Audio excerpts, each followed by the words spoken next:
So I hope you like history because I'm opening up with Galatians chapter 4 and verse 4. I have my text in front of me. I'm reading from the ESV. This is not a textual course, but of course I want to make reference to it. Things went sour real quick in the plans of God for a blessed world, the Garden of Eden. You remember the words good, good, and very good. Chapter 1, chapter 2. Chapter 3 is the beginning of trouble, the appearance of the tempter and the fall, and then the casting out, because sin cannot be acceptable in the eyes of God. He is a holy and righteous God, and so from the very beginning of the 66 books of the Bible, there is a sad turn of mankind in the form of Adam and Eve, and then hatching within the bosom of God, within the mind of God, so to speak. I'm using anthropomorphic terms because God is spirit. God makes the plan to fix what we broke, to design a plan of salvation that will give a choice, an option to all of descendants of Adam and Eve to come back and to be saved and to be rescued from separation from God. God cannot tolerate sin. He's a holy God. So one of the important pegs in God's plan that was formulated from the very beginning. God is omnipotent, is omniscience, is omnipresent. Omniscient means he already knew that Adam and Eve would choose to disobey. That doesn't take away free will, and it doesn't mean that God set a trap. That's foolishness to think in those terms. God is a God of forgiveness and grace and love, but he's also a God that has conditions to bring you and I and mankind back to where we were supposed to be. This world was meant to be a blessed place for us, but then the world, in a sense, was affected by our fall, and thus we live in a fallen world as well. Galatians 4 and verse 4 says, but when the fullness of time had come, God sent forth his Son, born of a woman, born under the law, to redeem those who were under the law, so that we might receive adoption as sons. There it is. Condensed, encapsulated is all the plan of God to fix that which we broke. So Abraham, about 4,000 years ago, the father of the Hebrew people, is an important, very important peg to beget a people that would be his people, a chosen people, children of Israel. And while they will disobey, they will take for granted, they will not live up, but still, in the lineage of Abraham will come the one that will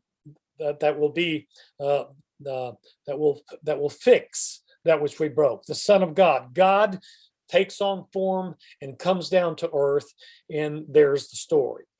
So, under the law, we're looking at the context of the biography of Paul of Tarsus, who, by God's design, was made to be born in about the same decade as Jesus of Nazareth. God took on human form and lived here on this earth, and Paul of Tarsus, or Saul of Tarsus, was born in about the same decade. Paul will marvel, by the way, about that he happened to be living during that time. And there is what we're doing today. We are continuing to look at, last time we looked at Tarsus, the birth city, the context of dispersion, Judaism. Today, we're going to finish that narrative. We're going to look real quickly in the second hour at the presence of Greek language, Greek culture, Greek philosophy on the scene of history. And we're going to look real quickly at the politics of Rome and the culture of Rome. See, to study the biography of Paul, you've got to clearly have some ability to recall what does it mean to be Jewish in a Greek-speaking world with Roman politics in charge of everything. So there is Paul condensed all in one figure. And then he's going to be added as an apostle of the way. So he's going to have four different, in a sense, essences to his being, to his human experience. He's a Jew who's born in a Greek-speaking context in a Roman world, who God is going to call to be an apostle for the way of Jesus of Nazareth. So tonight, before we look at the conversion of Paul next Monday night, and please read as soon as you get your text from N.T. Wright, the chapter on the conversion. In Jerusalem, at the book Shrine of the Book, it's called. It's a modern museum, and I love to take you there. There's a model of first century Jerusalem. Paul is born in Tarsus, but somewhere around the age of 13 to 15, as we saw last time, I suggested strongly, his parents, who were Orthodox Jews in Tarsus, in the district of Tarsus that was a Jewish district, sent him to study at one of the elite Pharisee schools. There is one, at least, source that believes strongly that Paul's father was actually a Pharisee, because he does say son of a Pharisee in one instance, and that makes us think that maybe his father was part of that elite sect of Jews, and we're going to refer to that. I think, Mark, your last question last time was, I think it had to do with one of the Pharisees and Sadducees. As we ended our 3 hours, you asked a question about that. I'm coming back to that in a minute. You're looking at the model reconstruction of the temple. The temple that was there at the time when Paul went to Jerusalem, and when Jesus came down to Jerusalem about the year 27 for the first time, well, first time as a leader of his disciples. His parents brought him here, no doubt, from Galilee every year, because that's what, even from Galilee, what normal Jews did. They took 7 to 8 days at least off to make a way down from Galilee, Nazareth, down to Jerusalem for the biggest holy days of the calendar, Jewish calendar, which was the Feast of Passover. Some even did it 50 days later for the Feast of Pentecost. The model that you're looking at shows you first and second century beautiful Greco-Roman homes, and it shows you a 13-acre massive temple mount. Underneath that, we think, is Mount Moriah, where 2,000 years ago, Abraham, after a 3-day journey, came to sacrifice his son Isaac, and of course God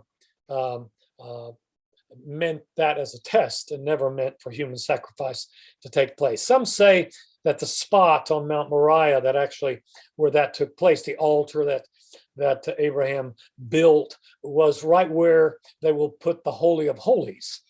So let me walk you through kind of this model in case you've not been to Jerusalem, you've not seen this model.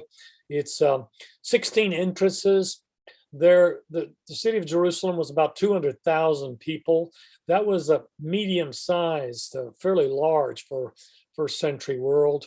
And it had, of course, the Kidron Valley on what we call the right side of it, towards the east. Then you're looking at the west side and the south side you're looking at right now.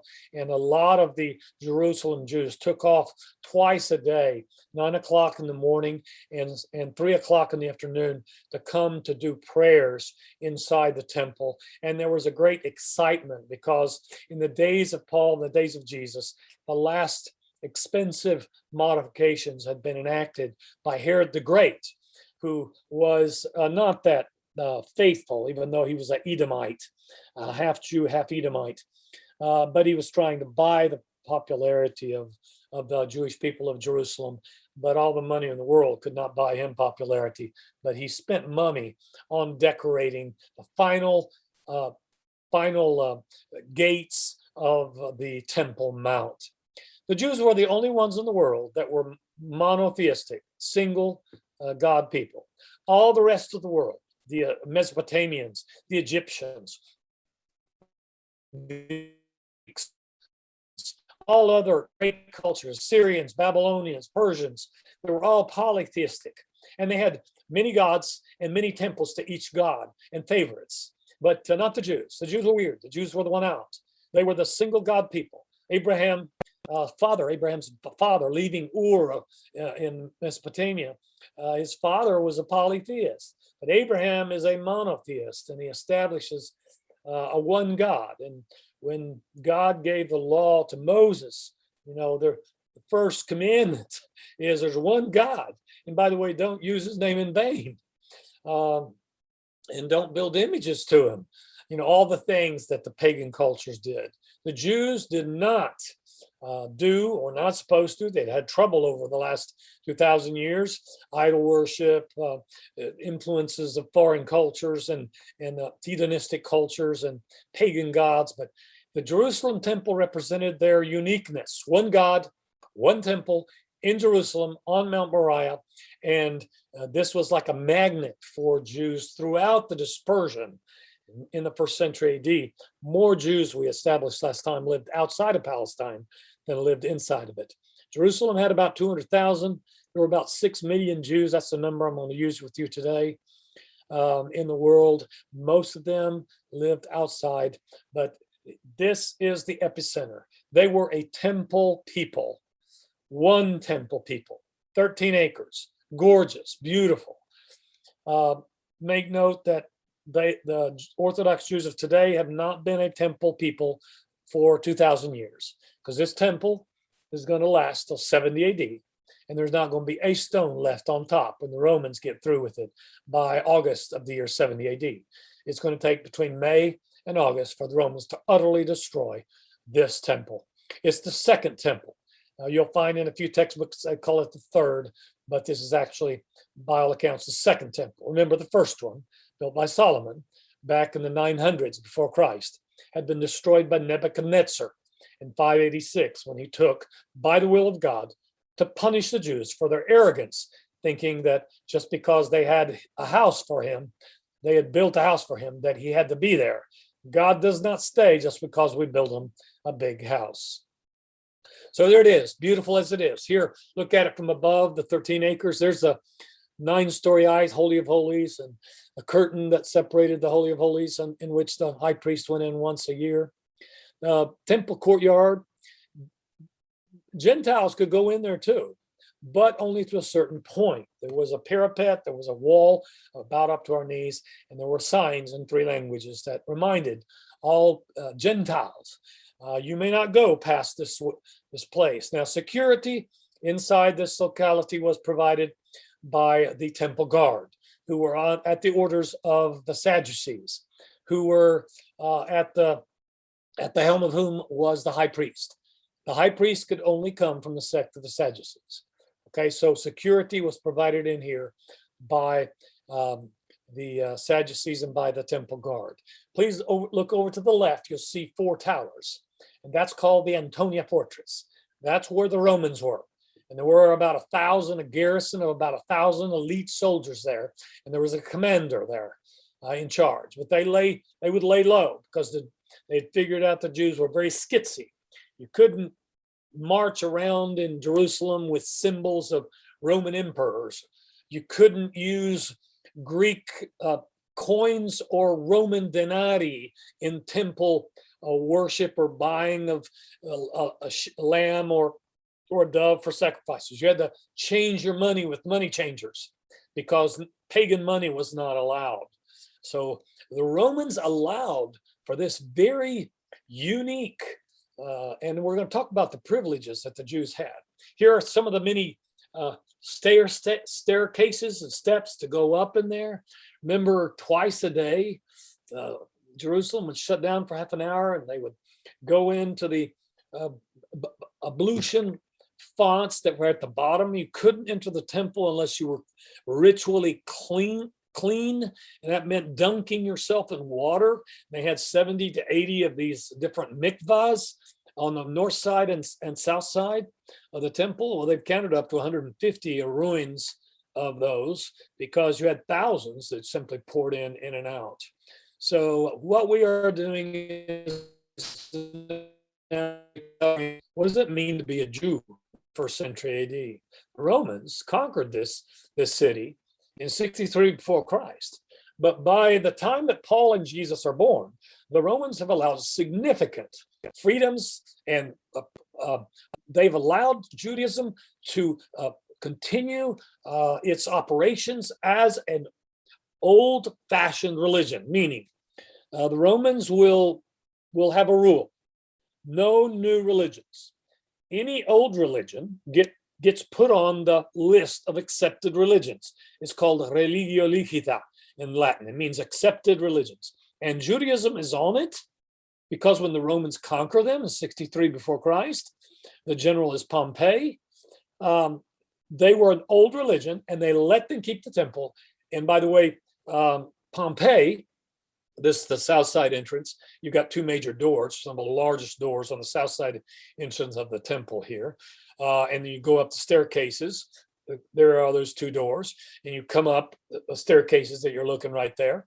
And you would come into the temple. That's the Solomon's portico down there at the south side of the temple. By the way, this is 3-4 stories high, just to make sure you understand the wealth and the size and the dimensions of this massive place. Peter, and the apostles are going to be able to give their speech of Acts chapter 2, Acts chapter 3, underneath the protection of these courtyards here. If it's raining or if it's sunshine, there's plenty of room for hundreds of people under the protection. And there is the major, of course, focal point of the temple. Look over to the left and you'll see a wall, a parapet, knee high. That's the wall that all Gentiles knew you can't go past. No Gentiles allowed past here, penalty of death. We have found two copies of the signs that they had on this parapet. Now, here is the courtyard of the women. You're looking at the main courtyard right here. Then internal past that second door, the courtyard of the men. Then, of course, you're looking at the door there, and then inside the Holy of Holies. And, of course, only the priests went inside there, and only a high priest went inside the Holy of Holies once a year. I'm bringing you back to the context of Judaism in the first century. God, in his plan, set forth for his son to come from a descendant of Abraham. And there is Judaism, monotheistic, one God, the one true God. Here is the temple. It's taken 400 years to rebuild it. And there's a sense of pride, and the apostles are proud. And you'll read in Matthew chapter 24 that when they make a comment, about how proud they are, how beautiful. Have you seen the new, gilded bronze doors of one of the gates? Jesus says something that disturbs them greatly. They're thinking in terms of, this is the house of God. And while we lost the one of Solomon, we've rebuilt it. It's taken 400 something years. And then Jesus says it's going to be gone by one generation, 40 years. And surely enough, from the moment that Jesus uttered these words, Matthew chapter 24, 40 years later, one generation, this temple is totally in ruin. Sometime you should read the historian's account of the demise of the temple in 70 AD. It is absolutely staggering what the Romans did to it to punish the Jews. They gave them all kinds of freedoms, and then they punished them severely for daring to rebel. But there is the temple. Stop me anytime. Just make sure you unmute yourself. If you want to make a comment, correct me. Want an explanation. I'm walking some of you that have not been through this just to bring you back to Judaism, first century. Okay. Any comments? Any questions? Dr. Edwards? Yes. You mentioned that that Paul and Peter, or that some of the apostles would have delivered The Acts 2 sermon under Solomon's portico. Yeah. Is that correct? Yes. Where? It mentions Solomon's portico, actually, I think in Acts 3, it actually mentions it. Okay. Yeah. Where would the crowd, would just the apostles have been under the portico and the crowd would have been out in the main area? Oh, no, you can fit a crowd underneath the portico. It's Okay. huge. It's absolutely massive. Again, remember, this is 13 acres you're looking at, okay? So it's so they could fit under, but yes, that crowd, the crowd is the problem for the high priest and the temple guard. It's not just a security issue, it's that they're not approved to give speeches in the turf of the Sadducees. This is the Sadducees' turf. Okay, they see it as their turf. You can't come play ball in their stadium. That's the way they look at it. Okay, well, Peter and the apostles are going to come there because that's not their turf; it's God's turf, and that's the issue. Whose is it? Who defines the Sabbath? Not the Pharisees. Jesus says, "I am the Lord of the Sabbath, not you." So they have a sense of a propriety in this place because in the first century AD, they're in charge of it. The Romans have left them in charge of it, okay? And the Romans are, remember over here to the right side in the Antonia Fortress, they can see if any trouble ensues, and they will come in there. They will not ask questions. There is no police force. They will come in and they will arrest. But they let the temple guard do their thing because they don't like to. It's very similar today, by the way. In Jerusalem today, on the Temple Mount, there are two Islamic mosques. Okay, one's been there since the 7th century. The other one's been there since the 11th. On the Temple Mount today, there are two Islamic mosques. Who provides security on it today? It's the Muslims. Okay, they don't have guns or anything, but they're very serious. You can't wear any crosses. You can't wear any T-shirts that have Bible verses on it. You can't evangelize. You can't do that on the Temple Mount itself. Now, if trouble ensues, the Israeli Defense Force arrived from a door nearby. Okay, so in a sense, there's a deja vu in modern day history to the way it was back then, except in reverse. In reverse, it's all Muslim on top of the Temple Mount today, and the security is provided. And they get on to mostly Muslim women if they dare to take their veil off to take a picture. That's what you'll see the Muslim guards mostly. And by the way, the Dome of the Rock, which is the beautiful 7th century Muslim mosque, I've not been in it because I'm not Muslim. I'm not allowed, but I'd love to go in it. What they say is that right in the middle of the beautiful 7th century mosaic Dome of the Rock, right there is where the Holy of Holies was, what that you see here in this massive 9-story high structure. Okay. Any other comments? Anything else you want to add? Well, there it is. I wish I knew what the gate called Beautiful. There's a miracle that happens there in Acts chapter 4. Is it this gate that you're looking out here on the lower part, or is the one that's further inside? Is it the gate that leads into the courtyard of women, or is it the one that leads in the courtyard of men? We're not sure, but it was the gate called Beautiful. Must have been covered in, gilded bronze and gold, and it must have been something to be seen. And they had taken 400 years to redo this. Okay, now let's walk through those sects we've been referring to, and please stop me. Last time, Mark, you asked me why were the Pharisees the most beloved by the Jews of the first century? Because they were seen as, they were viewed as the most accurate interpreters of the Old Testament law.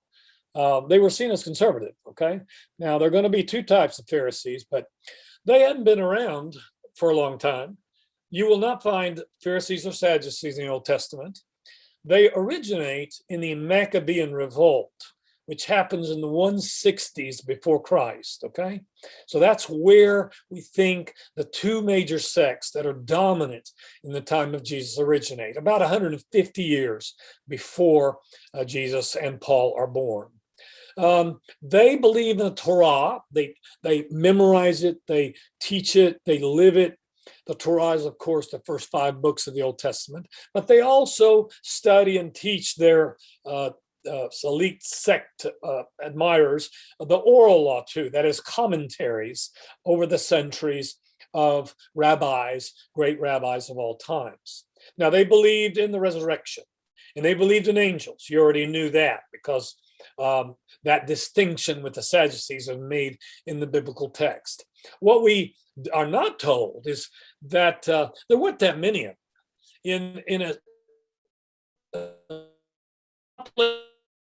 Roman world of about 6 million Jews, approximately. Only about Josephus, first century Jewish historian and aristocrat, tells us, he gives us broad ranges of numbers. So you don't know how much he's reliable, but he says 6 to 12,000. And by the way, they weren't out in the countryside. They were mostly in Jerusalem. And they didn't go very far from Jerusalem. So they were really centralized in around the temple and centralized in Jerusalem and didn't go very far.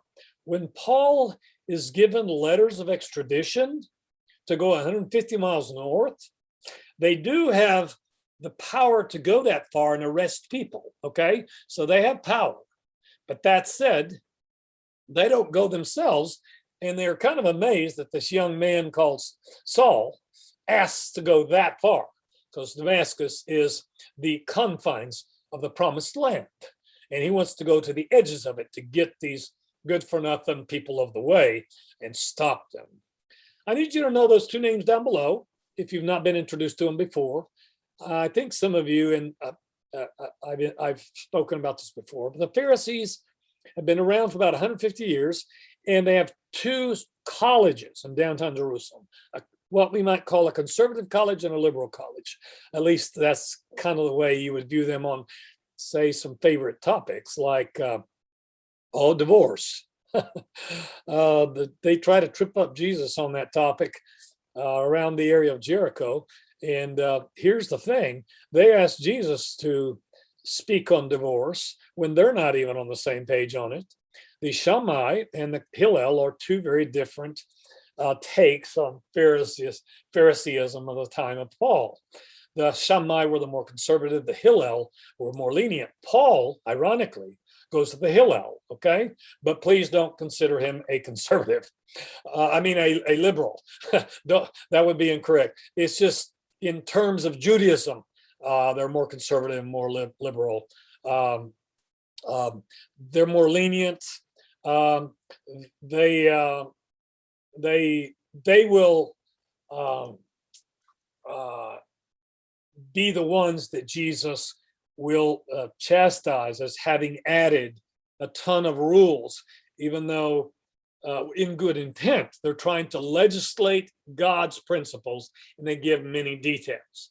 Added 39 prescriptions to the observance of the Sabbath.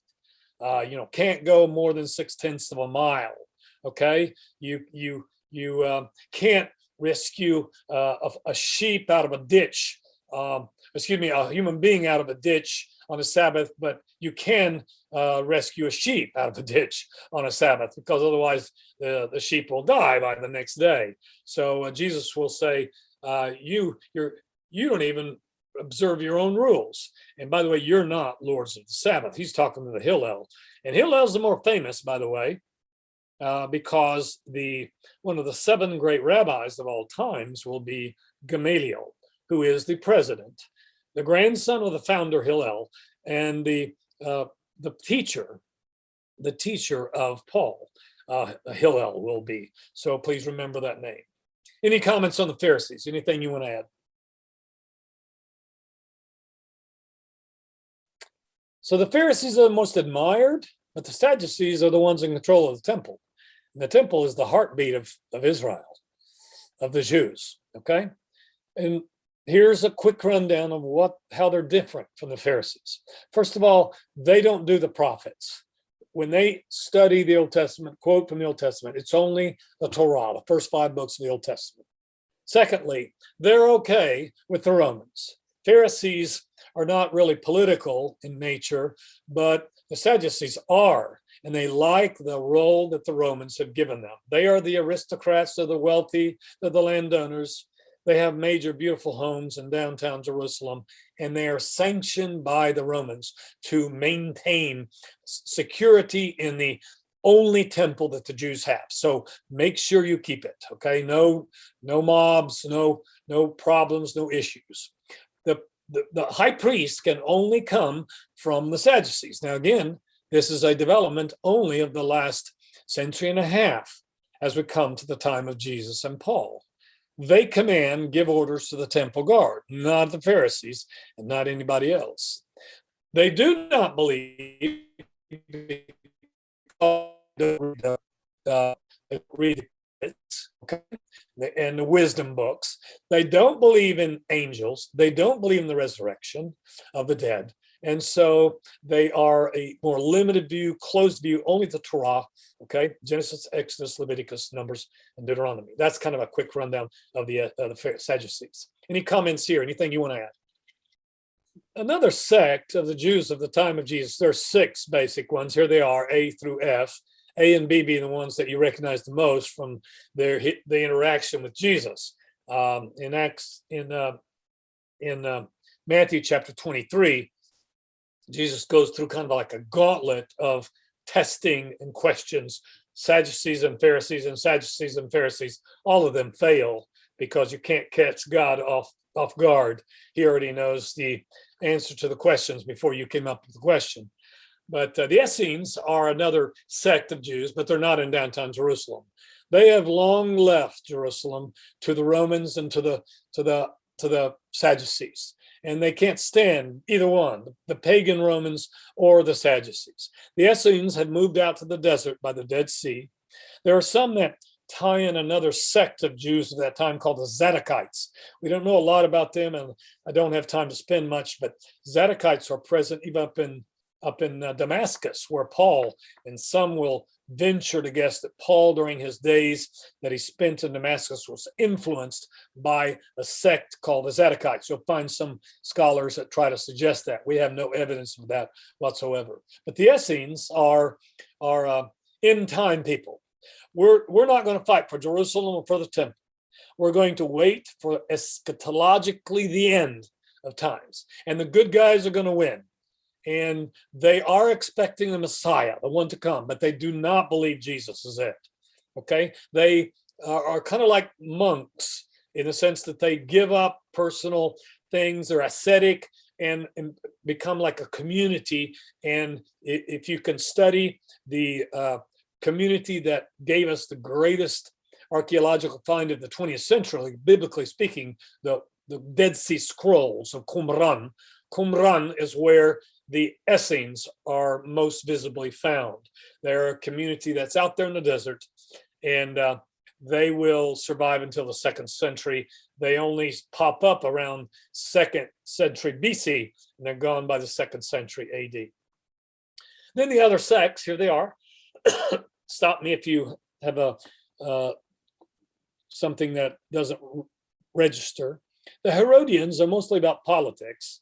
But remember, all Jewish sects are religious. There are no atheistic sects in Judaism. It just depends on what part of the Old Testament they read and who they recognize as authority. Okay, the Essenes don't recognize the authority of the high priest in Jerusalem and the temple. The Herodians want a larger role for Herodian kings. The Herodian kings have only been around for about a couple of centuries under the Romans. Of course, the most visible one to us is Herod the Great, who tried to kill the Son of God. But there are others that will deal with Paul in his life. Of course, the grandson of Herod the Great. Herodian sect wanted a larger role for Herodian kings within Jewish society. The majority of Jews couldn't stand this lineage of kings under the Romans because they saw them as puppet kings. And by the way, not very religious at that, to be sure. The Hellenists were Jews that wanted the Greek Old Testament to become the standard. And there were many synagogues in downtown Jerusalem that were Greek reading. When they had the reading of Scripture, reading of Old Testament, they were in Greek. The Hellenists were favoring the Greek language over the original Hebrew language, of course, that the Old Testament was written in. So they were a cultural sect, so to speak, more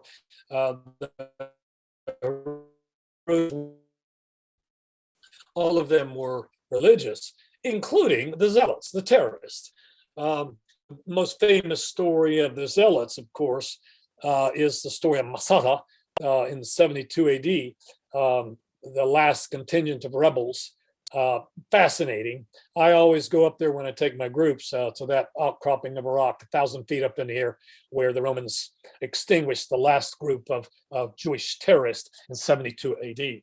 The Zealots did not believe in life after death. So they had that in common with the Sadducees. They believe that this life is all you have.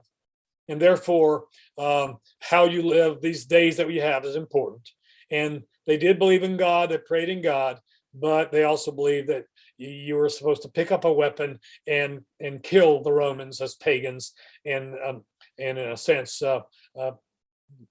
quit waiting for God to send a conquering general to defeat the Romans, as some did. They were very fervent. They were resistant fighters, and you will recall that Jesus chose one of these zealots as one of his apostles, right? So I have to suppose that when Simon the Zealot became a chosen apostle of Jesus, that he was asked to abandon certain worldview of what you would do in the name of God. But I will go ahead and take a ventured guess that when two weapons show up in the Garden of Gethsemane, one of them was Peter, who cut off an ear of the servant of the high priest Malchus, right? But the other weapon might have been still a Simon. They might have used it for hunting or for whatever else, but two apostles use weapons in that case. I don't know if it's Simon or not. Any comments or questions here? Anything you want to add about the Jewish sects in the time when Paul was born? Paul's going to be of the elite group of the most admired sect. Anybody have a comment? Dr. Edwards? Yes. Which group would the Sicarii fall under with all of these? Yeah, good point. Paul's going to be under the death threat of 40 plus Sicarii. Sicarii is a Latin term for assassins. They would not have been zealots, in my opinion. Okay, and I'm going my opinion. I'm doing it from my readings. Okay, so nothing to me is original. They would have been highly dedicated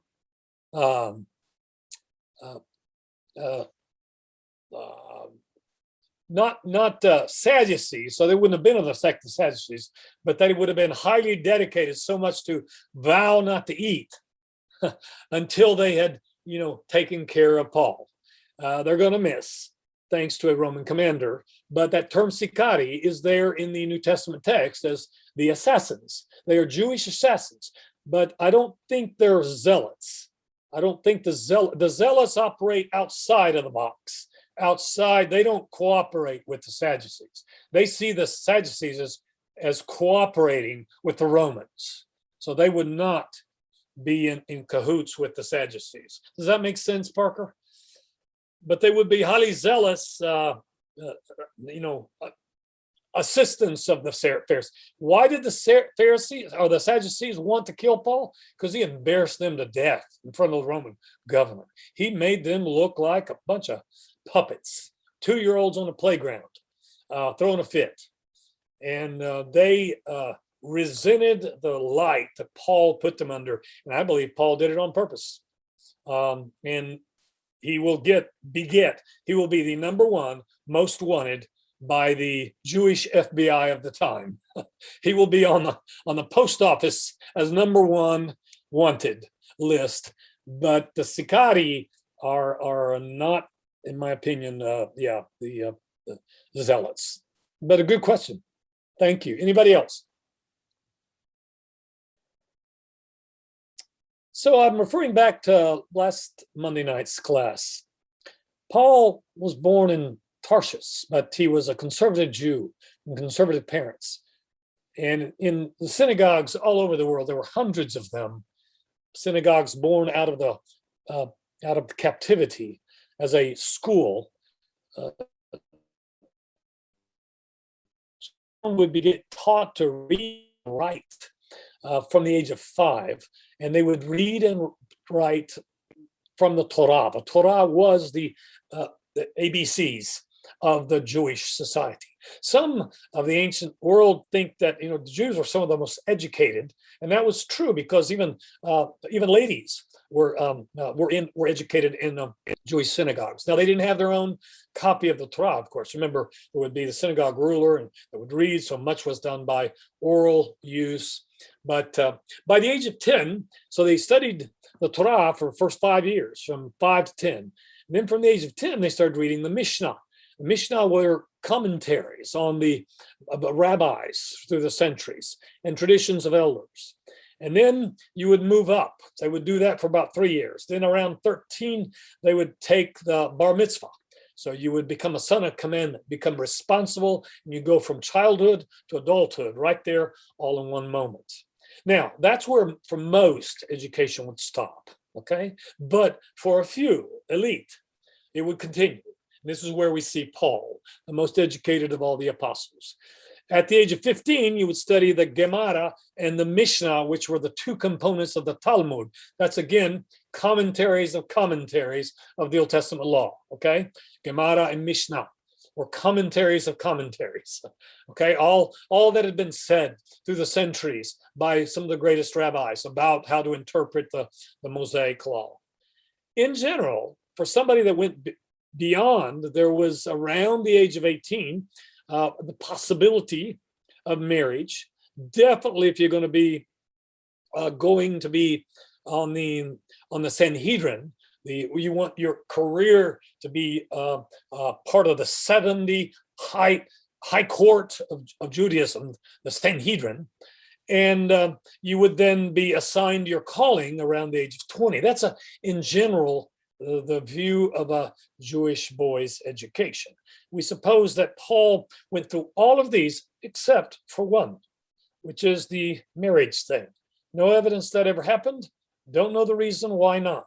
But I have raised this for those of you that were with me, I think, for the study of Philippians. I think 1 or 2 or 3 of you were with me for Philippians, right? In Acts chapter 26 and verse 10, I'm reading from it now. This is one of the settings in which many times over his lifetime, his last 30 years of his life, Paul will have to explain all the time why he switched sides, why he changed, why he became an apostle of the way. And he has to tell the story of his conversion. In the book of Acts, it's narrated 3 times, which is surprising, at least should be. And in the third account, which is one that Paul gives in a very specific setting, he's before a Herodian king, Agrippa I. He says in verse 10 the following, and I did so, I myself was convinced that I ought to do many things in opposing the name of Jesus of Nazareth. I'm reading Acts 26 and verse 9. Then in verse 10 he says, and I did so in Jerusalem. I not only locked up many of the saints in prison after receiving authority from the chief priests, but when they were put to death, I cast my vote against them. There it is. So here's the point. He cast his vote. That means he became an official member of the high court. At some point, he became an official. When you got to cast your vote when you were one of the 70, okay? And when you cast your vote, you also had to pick up a stone and stone. That is, you didn't just vote. You also followed through, okay? Now, please make note that at the stoning of Stephen, right? He's there, right? That's the first time we're introduced to this young man, right? In his 20s.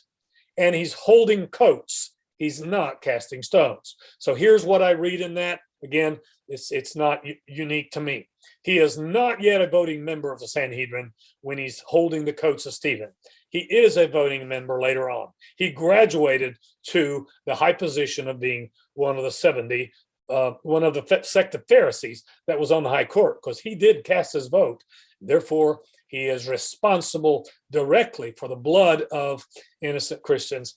He's still responsible for the blood of Stephen, too, because even though he only held the coats, he agreed, and he says so. He was in agreement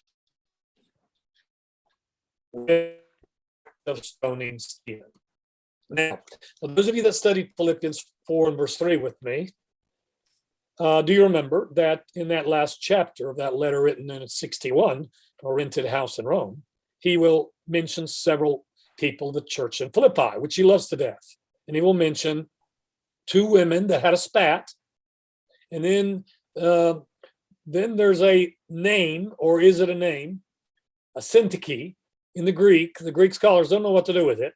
So is it a name or not? Most translators just simply put true companion, yoke fellow. I think the King James or New King James says. True companion is what the ESV says. Now, there are some very minority of scholars that say that was his wife. And then there's a few that even go as far as to say, wait, we're in Philippi, who could be a woman that we know that might be his wife? And they go ahead and utter the name of Lydia. You remember Lydia, the first convert there. That is not only conjecture, it's gobbledygook. It's scholarly gobbledygook, because clearly in the letter that he writes in 1 Corinthians, in about the year 55, Paul mentions that he's single, he's not married, he's not divorced, he never married, but he has a right to be supported. He has a right, if he had a family, to take it with him. He's saying all these things. Please reread the letters of 1 Corinthians chapter 9, verse 5, 1 Corinthians 7, and verse 7. Any comments or questions here? Anything you want to add from your study?